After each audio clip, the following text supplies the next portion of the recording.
Hello friends, मैं कामनी प्रजापति आप सभी का केआर क्लासेस में स्वागत करती हूँ।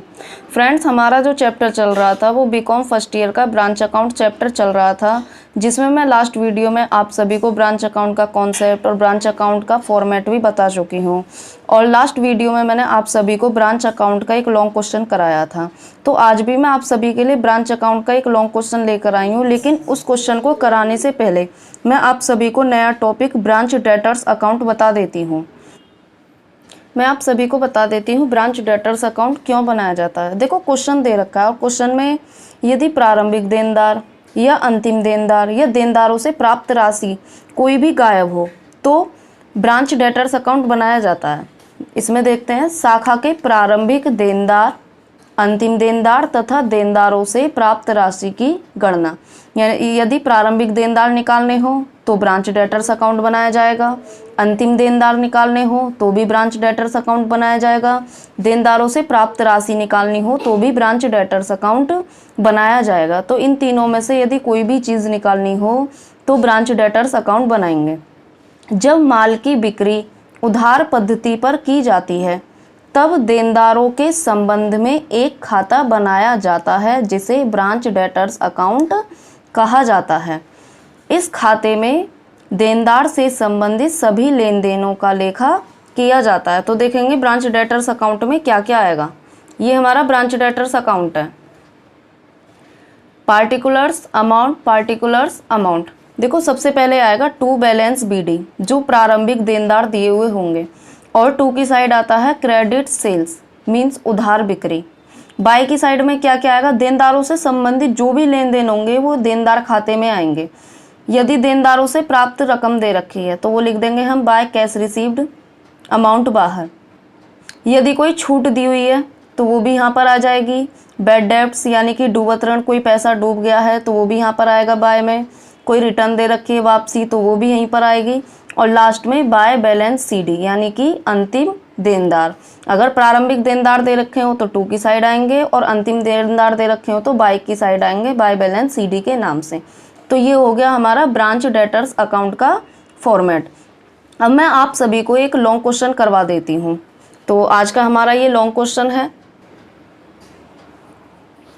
ये लॉन्ग क्वेश्चन है, 31 दिसंबर 2010 को समाप्त होने वाले वर्ष के लिए बुलंदशहर शाखा से संबंधित निम्न विवरण से प्रधान कार्यालय की पुस्तकों में शाखा खाते तैयार कीजिए। इसका मतलब ये है ब्रांच अकाउंट बनवा रहा है। इसमें कह रहा है 1 जनवरी 2010 को शाखा पर स्टॉक 7,500 रुपये, 1 जनवरी 2010 को शाखा पर देनदार 15,000 रुपये, 1 जनवरी 2010 को शाखा पर फुटकर रोकड़ 150 रुपये। 2010 के वर्ष में शाखा को भेजा गया माल 1,26,000 रुपये। 2010 के वर्ष में शाखा से प्राप्त धन नकद बिक्री है 30,000 रुपये और देनदारों से प्राप्ति है 1,05,000 रुपये। तो टोटल प्राप्ति है 1,35,000 रुपये। 2010 के वर्ष में उधार बिक्री 1,14,000 रुपये। 2010 में वर्ष में शाखा को भेजे गए चेक, ये कुछ खर्चे दिए हुए हैं। वेतन के लिए जो चेक दिया है वो 4,500 रुपये है। किराया एवं कर 750 रुपये, फुटकर रोकड़ 550 रुपये। तो टोटल जो चेक है वो 5,800 रुपये के हैं। 31 दिसंबर 2010 को शाखा पर स्टॉक 12,500 रुपये। 31 दिसंबर 2010 को फुटकर रोकड़ 100 रुपये। शाखा द्वारा लौटाया गया माल 1,000 रुपये। सबसे पहले क्या करेंगे, क्वेश्चन को अच्छे से पढ़ लेंगे।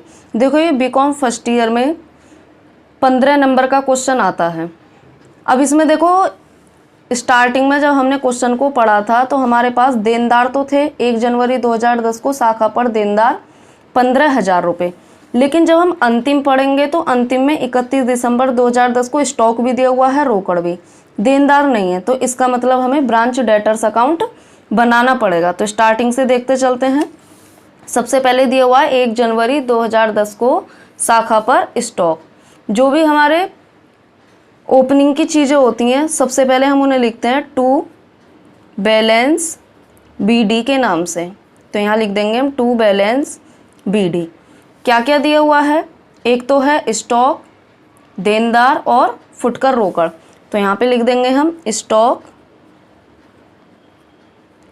डेटर्स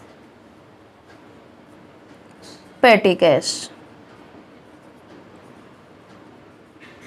देखो 3 चीज़ दी हुई है ओपनिंग की, या तो हम तीनों की अमाउंट अंदर लिखकर और एक साथ इकट्ठी जोड़कर बाहर लिख सकते हैं, या हम बाहर ही लिख सकते हैं। स्टॉक के दिए हुए हैं 7,500 रुपये, तो यहाँ पे लिख देंगे हम 7,500 रुपये। डेटर्स के दिए हुए हैं 15,000, तो डेटर्स के लिख देंगे 15,000 रुपये। और रोकड़ के दिए हुए हैं 150 रुपये, तो रोकड़ के हम लिख देंगे 150 रुपये। तो ये हमारे बैलेंस हो गए। इसके बाद आगे देखेंगे 2010 के वर्ष में शाखा को भेजा गया माल। जो भी माल भेजा जाएगा वो भी टू की साइड आता है। यहाँ पे लिख देंगे हम to goods send to branch. कितने रुपए का माल भेजा गया है? 1,26,000 रुपये, तो यहाँ पे लिख देंगे 1,26,000 रुपये। आगे देखते हैं, आगे दिया हुआ है 2010 के वर्ष में शाखा से प्राप्त धन। नकद बिक्री है 30,000 रुपये, देनदारों से प्राप्ति है 1,05,000 रुपये। देखो जो भी प्राप्ति होती है वो हम बाय की साइड लिखते हैं, तो बाय की साइड में सबसे पहले यहाँ लिख देंगे बाय। नकद बिक्री दी हुई है तो लिखेंगे कैश सेल्स। और देनदारों से प्राप्ति दे रखी है तो by cash received from debtors. ये देनदारों से प्राप्ति दे रखी है। दोनों की अमाउंट देखेंगे 30,000 रुपये और 1,05,000 रुपये, तो यहाँ पे लिख देंगे कैश सेल्स में 30,000 रुपये और देनदारों से प्राप्ति में लिख देंगे 1,05,000 रुपये। आगे देखते हैं 2010 के वर्ष में उधार बिक्री 1,14,000 रुपये। देखो उधार बिक्री जो है वो शाखा खाते में नहीं आती। आगे देखेंगे 2010 में वर्ष में शाखा को भेजे गए चेक। जो भी खर्चे होते हैं वो भी हमारे टू की साइड आते हैं, तो हम यहाँ पे लिखेंगे टू कैश। पहले क्या दिया हुआ है? वेतन के लिए, तो यहाँ पे लिख देंगे सैलरी। उसके बाद दिया हुआ है किराया एवं कर, तो रेंट एंड टैक्स। फिर दिया हुआ है फुटकर रोकड़ यानी कि पेटी कैश। अमाउंट देखेंगे इनकी कितनी दी हुई है। वेतन के लिए दे रखे हैं 4,500 रुपये, तो यहाँ पे लिख देंगे सैलरी के आगे 4,500 रुपये। किराया एवं कर के दिए हुए हैं 750 रुपये और फुटकर रोकड़ के 550 रुपये। अब आगे देखते हैं 31 दिसंबर 2010 को शाखा पर स्टॉक 12,500 रुपये। 31 दिसंबर 2010 को फुटकर रोकड़ 100 रुपये। देखो ये क्लोजिंग बैलेंस दे रखे हैं, सबसे लास्ट में आते हैं। फिर दिया हुआ शाखा द्वारा लौटाया गया माल। देखो अगर शाखा को माल भेजा जाए तो वो टू की साइड आता है और लौटाया गया है तो वो बाय की साइड आएगा, तो यहाँ पे लिख देंगे हम by goods send to branch. जो शाखा को भेजा गया माल था वो रिटर्न है, कोष्टक में लिख देंगे रिटर्न। कितने रुपए दिया हुआ है?